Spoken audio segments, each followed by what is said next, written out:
을 텐데 국민의 5대 권리 그리고 국민의 5대 의무에 대해서 혹시 기억하고 계십니까? 다들 기억이 안 나시죠? 네, 먼저 국민의 권리에 대해서 먼저 말씀을 드리자면 직업이나 모든 생활의 영역 속에서 자유롭게 활동할 수 있는 자유권이 있습니다. 그리고 두 번째로는 인간다운 생활을 우리 사회 속에서 함께 누릴 수 있는 사회권이 있고요. 그리고 누구나 정치에, 국가 정책에 참여할 수 있는 참정권이 있습니다. 네 번째로는 누구든지 성별이나 종교 또는 사회적 신분에 의해서 차별받지 않을 평등권이 있고요. 마지막으로 기본권을 보장받기 위해서 국가에 대해서 일정한 청구를 할 수 있는 청구권, 이렇게 5가지의 권리가 우리가 다 누리고 살아가고 있다는 사실입니다. 얼마나 행복한 나라입니까? 그렇죠? 예. 그렇다면 이 권리들을 누리기 위해서 우리가 마땅히 국민으로서 또 지켜야 할 의무가 있죠. 이 권리만 누리고 의무가 없다면 올바른 국가로 우리가 건강하게 살아갈 수가 없습니다. 그렇다면 헌법에서 보장하는 우리 국민의 의무가 무엇인가? 첫 번째로는 교육의 의무입니다.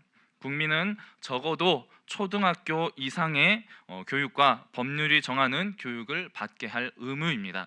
우리나라는 어디까지가 기본 의무 교육입니까? 중학교까지입니까? 고등학교까지죠. 우리나라는 고등학교까지가 기본 의무 교육인데 일본은 중학교까지가 기본 의무 교육입니다. 그래서 중학교 졸업하고 취업의 현장으로 나가는 형제들이, 이 자녀들이 얼마나 많은지 모릅니다. 그래서 10대 때부터 벌써 30년, 40년 대출을 받아가지고 집을 사는 아이들이 많아요. 네, 아무튼 그렇습니다. 이렇게 첫 번째 교육의 의무가 있고요. 두 번째로는 국방의 의무죠. 모든 국민이 안심하고 생활할 수 있도록 우리 남자들은 20세 이상이 되면 군대에 가서 나라를 지키는 국방의 의무를 감당해야 합니다. 세 번째로 납세의 의무입니다. 나라의 살림을 튼튼하기 위해서 우리 모든 국민들이 세금을 내야 하죠. 네 번째, 다섯 번째는 이것도 정말로 우리가 국민의 의무인가 의아해할 수도 있는데 환경 보존의 의무가 있습니다. 환경 보존의 의무. 국가와 국민은 환경을 아름답게 잘 가꾸고 보호하기 위해서 노력할 의무가 있다라고 헌법에 규정하고 있습니다. 마지막으로 근로의 의무가 있습니다. 근로자의 고용과 적정 임금의 보장을 위해서 함께 노력해야 하는 이렇게 근로의 의무, 이렇게 5가지의 의무를 우리가 잘 감당해야지 대한민국 국민으로서의 기본적인 자격을 누리며 권리를 행사하면서 살아갈 수 있다라고 헌법이 보장하고 있다는 것이죠. 오늘 우리가 읽은 고린도전서 9장의 말씀이 바로 성도로서 가져야 할 권리와 의무에 대해서 이야기를 하고 있습니다. 특별히 사도 바울은 복음을 위한, 내가 사도로 부름을 받았는데 내가 사도로서 가지고 있는 권리가 이런 것들이 있지만 나는 하나님께 복음의 의무를 맡은 자로서 이 모든 권리들을 다 포기한다라고 이야기를 하고 있는 것입니다. 사람들은 대부분 자신의 권리를 주장하는 데 있어서 어떻게 합니까? 아주 거리낌이 없습니다. 그런데 권리에 대해서는 아주 강력하게 주장하면서 의무에 대해서는 별로 생각하지 않는 경우가 많다는 것이죠. 하지만 하나님 나라의 백성이라면 내게 주어진 권리보다도 더 우선되어지는 것이 바로 예수 그리스도의 복음을 전할 의무라는 것을 사도 바울은 이 고린도전서 9장 말씀을 통해서 우리에게 가르쳐주고 있는 것입니다. 그는 먹고 마실 음식의 권리보다도 더 중요한 것이 바로 내 주변에 있는 형제와 자매들을 구원하는 것이다 라고 우리에게 가르쳐주고 있습니다. 바울은 자신의 사도됨과 사도로서의 권리들에 대해서 9장의 서두부터 아주 강력한 어조로 열변을 토하면서 이야기를 하고 있습니다. 그 권리들에 대해서 특별히 먹고 마실 권리, 아내를 데리고 다닐 권리, 그리고 생계를 위해서, 내가 복음을 위해서 헌신하기 때문에 생계를 위해서 일하지 않고 교회를 통하여서 내가 지원을 받을 권리가 있다라고 말을 합니다. 이렇게 사도로서 누릴 수 있는 여러 권리들에 대해서 그냥 나는 이런 권리가 있다라고만 말하라는 게 아니고 이런 권리가 어떤 근거로 인하여서 나에게 주어졌는지 자세하게 근거를 들어서 설명을 하고 있다는 것이죠. 그런데 바울은 내가 가진 이러한 권리보다도 더욱 중요하고 더욱 우선되는 것이 바로 복음을 전하는 의무이기 때문에 나는 이 복음 전파의 의무를 위하여서 이러한 권리들을 절제하고 포기하노라라고 이야기를 하고 있는 것입니다. 내가 앞으로 절제할 것이고 앞으로 이 권리들을 포기할 것이다라는 것이 아니고 실제로 내가 지금까지 이 권리들을 포기해왔고 이것들을 절제해왔다, 너희가 잘 알고 있지 않느냐라고 이야기를 하고 있는 것입니다. 복음을 위해서 헌신한 나의 삶을 당신들도 본받아서 너희도 교회 안에서 성도로서의 너희 권리를 주장하기보다도 먼저 복음을 위하여서 헌신하여서 아름다운 그리스도의 덕을 세워나가는 공동체가 되었으면 좋겠다라는 이야기입니다. 바울에게는 복음을 향한 분명한 목표가 있었습니다. 이 분명한 목표를 위해서 그는 모든 삶을 다 바쳐서 헌신했고 충성하며 살았다는 것을 우리 모든 성도들이 잘 알고 있습니다. 오늘 우리는 이 본문의 말씀을 통해서 복음을 향한 분명한 목표를 우리도 어떻게 함께 이루어가야 하는지를 함께 말씀을 통해 배워갈 수 있는 시간 되시기를 바랍니다. 첫 번째 기억해야 할 것은 바로 공동체 의식을 가져야 한다라는 것입니다. 고린도 교회가 그랬던 것처럼 오늘날 교회 안을 바라보면 개인주의적인 구원관이 너무나도 크게 자리 잡고 있는 것을 보게 됩니다. 하나님과 나와의 개인적인 관계만을 생각하지 근본적으로 우리 그리스도인들이 교회라는 공동체로 존재한다는 것을 너무나 쉽게 잊어버리고 살아간다는 것입니다. 그래서 자기의 유익만을 생각하고 내 주변에 있는 형제 자매들을 우리가 원수 대하듯이 바라보며 다투고 비방하고 시기하며 서로 책망하기에 바쁜 삶을 살아가고 있다는 것이죠.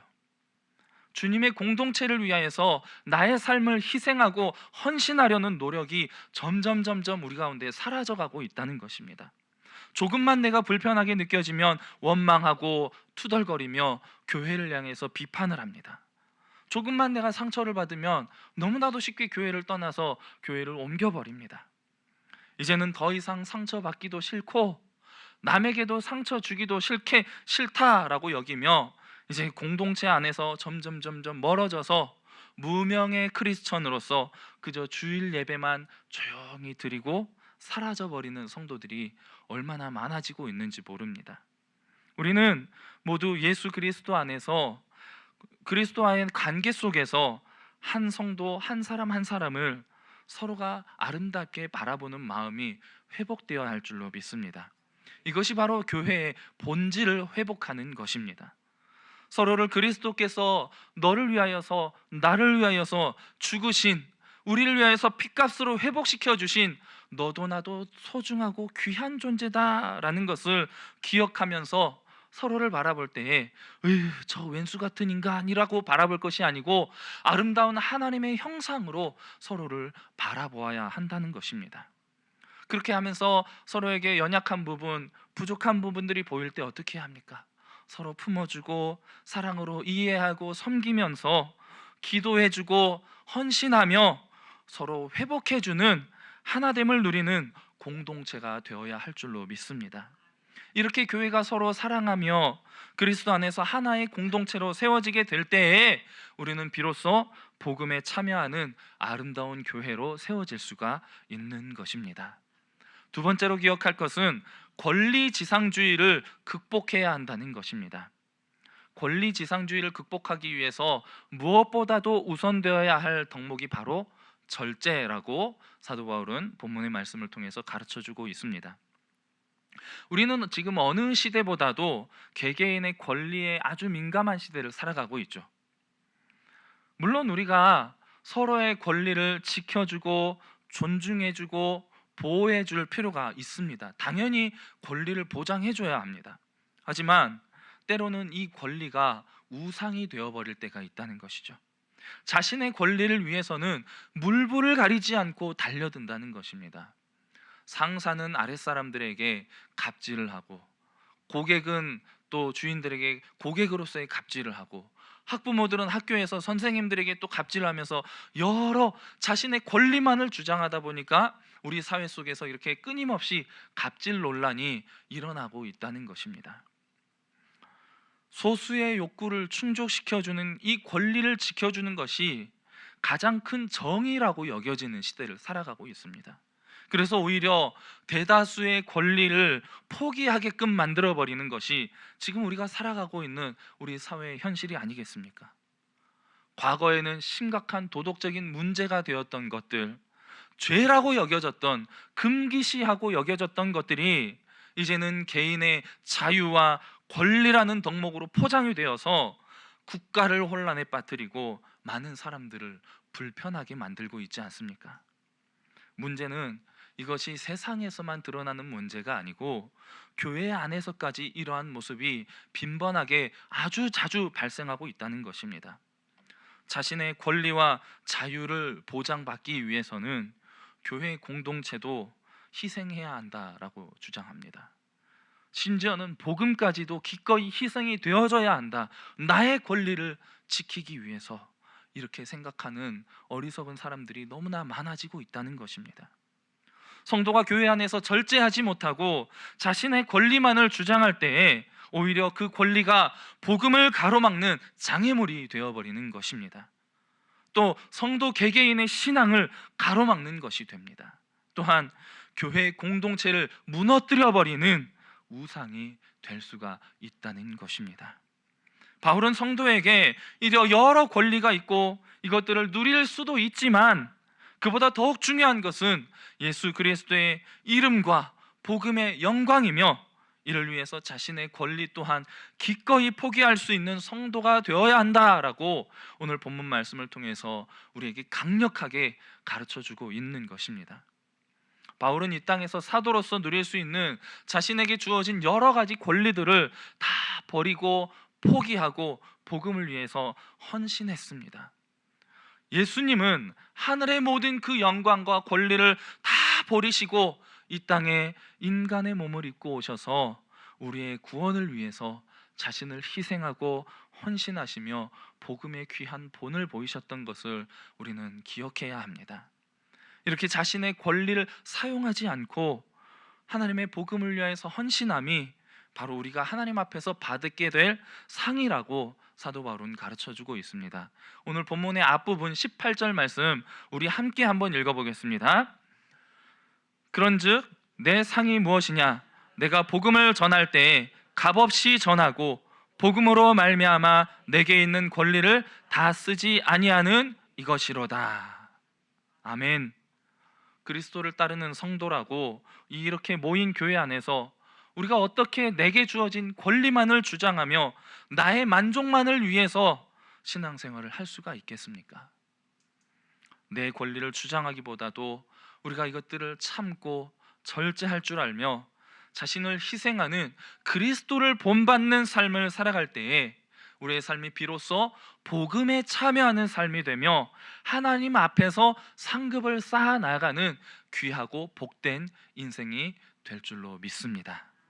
세 번째로 기억해야 할 것은 겸손과 섬김으로 복음의 사명을 감당해야 한다라는 것입니다.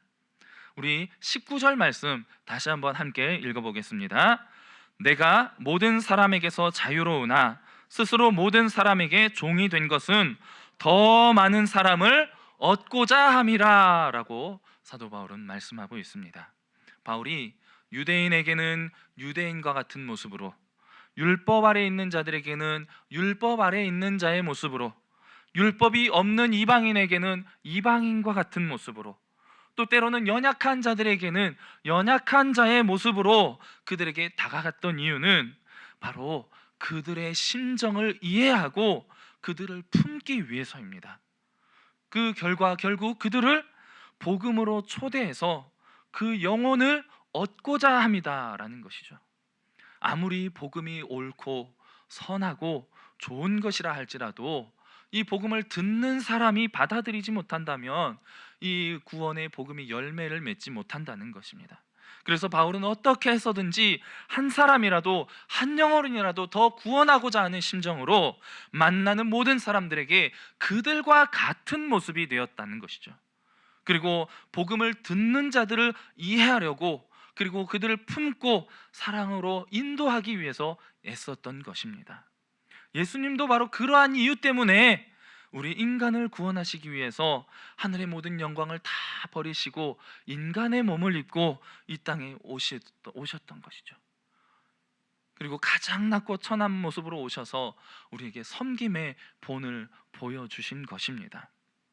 선교지에서 열심히 사역을 감당하시면서 많은 열매들을 맺어가시는 선교사님들을 보면 어떻습니까? 신기하게 그 선교사님들의 얼굴이나 분위기가 점점 현지화되어가는 모습을 우리가 심심찮게 볼 수가 있습니다. 저도 일본에서 사역하는 동안에 일본 사람 같이 생겼다는 이야기를 참 많이 들었습니다. 지금도 종종 그런 이야기를 듣고는 합니다. 그만큼 그 땅의 영혼들을 사랑하고 그들과 동화되어서 어떻게 합니까?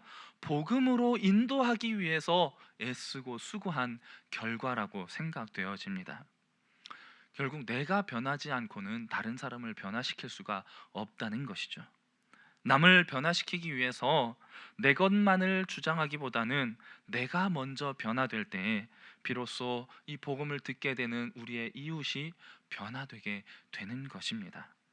우리는 복음을 통해서 세상 속에 군림하는 자들이 되어서는 안 됩니다.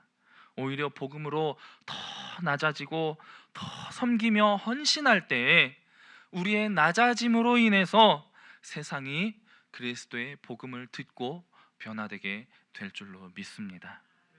사랑하는 성도 여러분, 우리는 다 복음에 참여함으로 부름을 받은 성도입니다. 복음에 참여한다는 것은 운동장에서 다름질하는 선수와 같다고 바울은 이야기하고 있습니다. 운동선수에게도 맛있는 것을 먹을 권리가 있죠. 좋은 옷을 입고 즐거운 일들을 즐길 권리가 충분히 있습니다. 많은 것들을 이렇게 다 누릴 권리가 있지만 이 모든 것들을 절제하고 참고 자신을 훈련할 때에 비로소 승리의 면류관을 쓸 수 있다는 것이죠. 아무리 훌륭한 재능과 능력이 있다 할지라도 게으르고 절제할 줄 모르는 자는 결국 패망의 길을 걸을 수밖에 없다는 것입니다.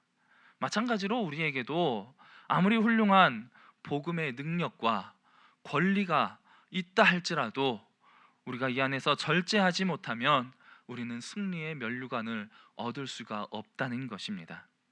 우리는 교회 안에서 그리스도인의 권리에 대해서 참 많은 것들을 이야기합니다.